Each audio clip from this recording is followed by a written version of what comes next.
और इसके अलावा आपको बताते चलें कि मंडे वाले दिन आपको हमारी नेक्स्ट वीडियो में हम आपको बताएंगे इतवार की शाम को कि नेक्स्ट वीडियो में हम क्या करने वाले हैं और कौन सा सेक्टर और कैसे चलाने वाले हैं। जिस बंदे ने 2000 तक रिफाइनरी लिया था आज उसने 60,000 रुपए की दिहाड़ी लगाई है और 2000 नेशनल रिफाइनरी में ला के लाख रुपए की दिहाड़ी लगाई है और PRL अगर 10,000 मिला लें तो 1,20,000 की दिहाड़ी लगाई है।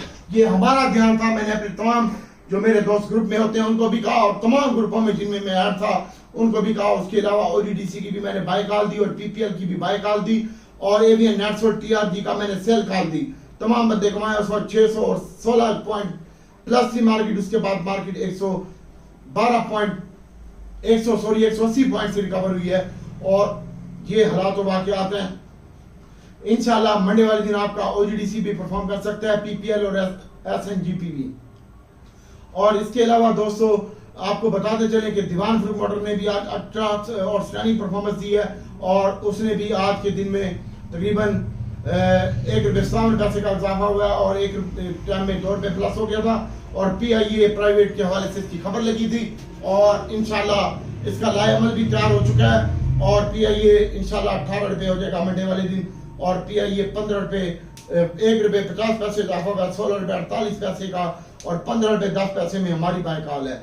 इसके अलावा नेटसोल की हमारी 4 रुपये 70 पैसे में और 5 रुपये में बाय कॉल दी थी। उसके बाद 8 रुपये का हाई लगा ये और नेटसोल मजीद भी अच्छा हो सकता है। और इसके अलावा फर्टिलाइजर सेक्टर के हवाले से खबर चल रही है कि फर्टिलाइजर सेक्टर को जो RGCC का इजलास था उसमें बाहर से खाद मंगाई जाएगी ताकि फसलों के ऊपर कोई इम्पैक्ट ना आए। यानी ये थोड़ा सा फर्टिलाइजर के लिए नेगेटिव हो सकता है। और इसके साथ साथ PSO ने भी आउटस्टैंडिंग परफॉर्मेंस दी आज के दिन में और उसने भी आज 63 रुपये का हाई लगाया है 40 पैसे का और 61 रुपये के ऊपर बंद हुआ है 37 पैसे के ऊपर 3 रुपये इसकी कीमत में इजाफा हुआ है।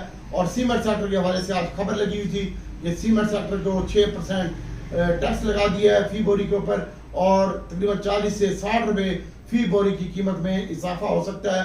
लेकिन सीमेंट वाले हो सकता है ये अदालत जाएं और ये नाहक टैक्स लगे और हो सकता है कि ये केस जीत भी जाएं और इसके साथ साथ अगर ये इम्पैक्ट आएगा भी सही तो कंपनी के ऊपर कोई फर्क नहीं पड़ेगा।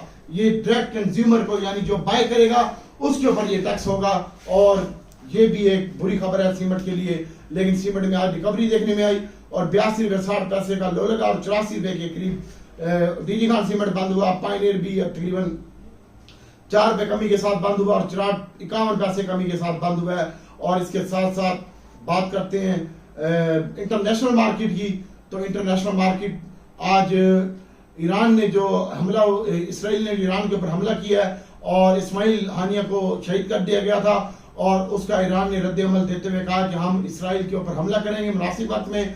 और इसकी वजह से आज इंटरनेशनल मार्केट में भी सेलिंग देखने में आई और सोने के भाव में इजाफा हुआ। आज भी लोकल सोना तकरीबन 1480 रुपये का इजाफा पाकिस्तान में हुआ है और 2570 रुपये के ऊपर ट्रेड कर रहा है इंटरनेशनल गोल्ड। और इसके अलावा इंडिया की मार्केट 790 पॉइंट कमी के साथ बंद हुई है, 7% कमी के साथ बंद हुई है। और इसके बाद डाउन जो तकरीबन 500 पॉइंट कमी के साथ बंद हुई है और न्यूयॉर्क की मार्केट 400 कमी के साथ बंद हुई है। और अमेरिका में एक और भी खबर आई है कि अमेरिका मॉनेटरी पॉलिसी के हवाले से भी अपनी पॉलिसी सख्त कर सकता है तो इसकी वजह से भी आज मार्केट में इंटरनेशनल मार्केटों में प्रेशर है। और आने वाले दिनों में एशियन मार्केट भी इसके रिपीट में आज के दिन में आई है और पाकिस्तान स्टॉक मार्केट इनसे जरा मुख्तलिफ है। हमारे अपने कट्टे बहुत हैं, हमारे अपने कट्टे बहुत हैं, वही बंद नहीं हो रहे और इसकी वजह से इसके ऊपर ज़्यादा इम्पैक्ट नहीं आया और PIA आज ऊपर का लाभ हो गया है। और मैंने आपको बताया इंशाल्लाह अल्लाह ताला की ज़ात बेहतर करेगी और बाकी मार्केट में अल्लाह ताला की ज़ात बेहतर करेगी। 2-4 ऐसी चीज़ें हैं जो आने वाले दिन में मार्केट को मुतासिर कर सकती हैं और अगले हफ्ते भी मार्केट में मिला जुला रुझान रह सकता है। और तकरीबन 199 पॉइंट का इस हफ्ते में इजाफा हुआ है और तकरीबन जो मार्केट ओपन हुई थी 798 पॉइंट इजाफे के साथ हुई थी इस हफ्ते में। और उसके बाद सेलिंग देखने में आई है 3 दिन बंदी के बाद आज रिकवरी देखने में आई है। और ख़ास तौर पर मैंने आपको बताया कि इंटरनेशनल मार्केटों का भी असर हो सकता है। आने वाले दिनों में इंटरनेशनल क्रूड ऑयल भी महंगा हो सकता है और इसका इम्पैक्ट भी मार्केट के ऊपर आ सकता है। और अच्छी खबर यह है कि अगस्त के एंड में IMF के साथ मुआहदा भी हो सकता है और इसका असर मार्केट पहले ले लेगी और आने वाले दिनों में मार्केट में अगला हफ्ता तो मिला जुला रुझान रहेगा, लेकिन हमारे एटमो में इंशाल्लाह आप काम करेंगे तो पैसा कमाएंगे। अगली वीडियो का इंतजार कीजिए।